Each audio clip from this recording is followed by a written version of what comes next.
we established three primary pillars of California's efforts around foreign relations.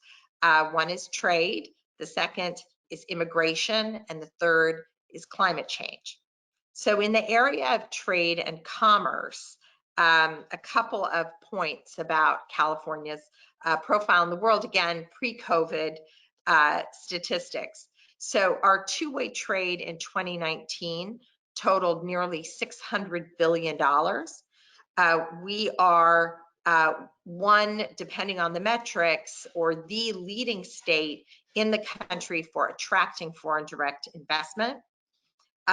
Trade and FDI supports over 5 million jobs, or has, again, going into COVID, supported 5 million jobs, which is about 1 in every 5 California jobs being connected some way with international trade and investment.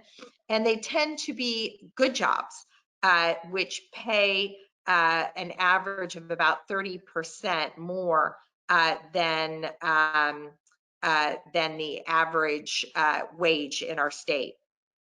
I should also note, and I come from a California farming family myself, that we produce some of the most important crops in the world, and about 200,000 jobs in California are attributed to agriculture, of which 70% of those are in rural parts of the state. Again, very important. As I'm sure you all know, there are great disparities from one part of the state to the other in terms of economic prosperity and job creation. And so any part of our economic sector that brings jobs to rural parts of the state are especially important to us. So that's kind of the framework around trade and commerce. And again, as is well noted, we do not set trade policy for the country. We have been navigating the very troubled waters around the tariffs dispute with China, and major impacts have come our way even before COVID of the trade disputes. But that doesn't mean that we can't use our tremendous influence and relationships to help support increasing trade between California and our foreign partners. So secondly, I want to talk about immigration. Here again, California does not set immigration policy. I wish we did. If we did, it would be quite different than what is happening at the federal level. But again, here, we know that our engagement is very important. So the profile of California when it comes to immigration is pretty striking. 27% of Californians are foreign born. At least one, for 50% of us, we have one of our two parents who are foreign born. 44% of Californians speak a language other than English. And we have the most H-1B visas in the United States here in California, about 180,000 people who are here on H-1B visas. So I think that when it comes again to the question of California's bully pulpit, we have inherited the mantra that belonged to the United States, which is we are a nation of immigrants.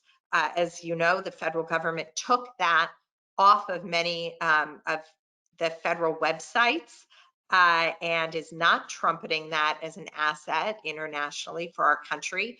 Here in California, we can continue to loudly trumpet the fact that we are a state of immigrants and that we directly connect this to not just the cultural richness of our state, not just the innovation of the state, but really broadly to the economic success of the state of California.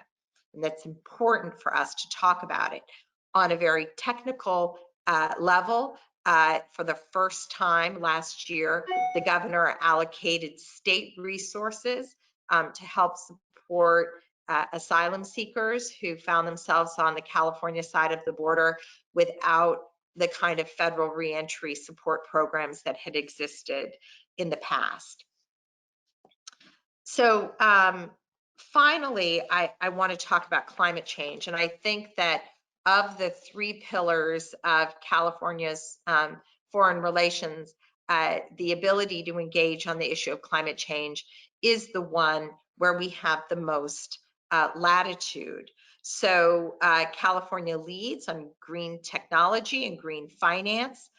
We lead in our very ambitious climate goals. Our 2045 goals of being carbon neutral are extremely aggressive.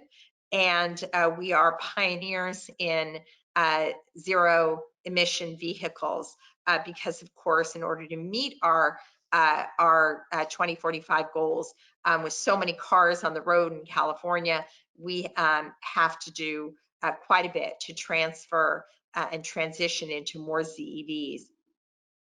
So this again is an area where we can lead in a way that makes a difference. So California and several other states in the country declared early on that even though the Trump administration intends to lead the United States out of Paris, California is staying in. And when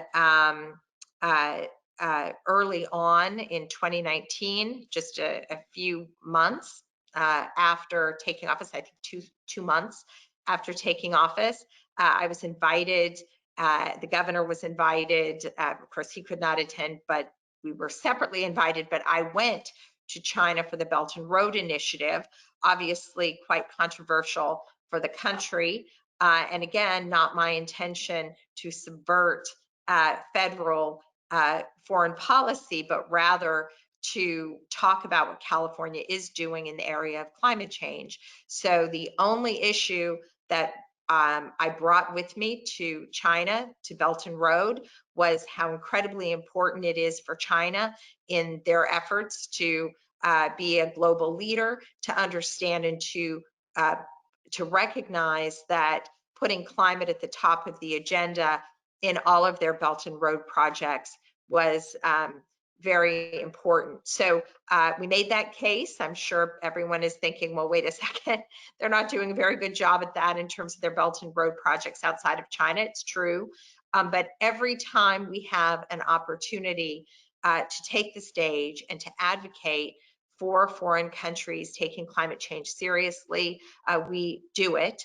And that was probably the best example of being able to send that message on the world stage. I also think in the area of climate change, it's important in this grand topic of subnational diplomacy to talk about the Under 2 Coalition. The Under 2 Coalition started out as the Under 2 MOU. It was signed in 2015 in Sacramento and it was an initiative that started between the state of California and the state of Baden-Württemberg in Germany. Since then, the Under 2 Coalition has become one of the most important subnational agreements in the world. There are 220 jurisdictions that have signed on, it's been an incredible tool. In fact, I had the opportunity to go to India and speak at the Rasina dialogues just a few months ago. And even though the government of India, for instance, is not part of the Paris Accords, there are subnational governments within India which are moving in that direction and signed on to the Under 2 Coalition. So I think that's an important data point as well.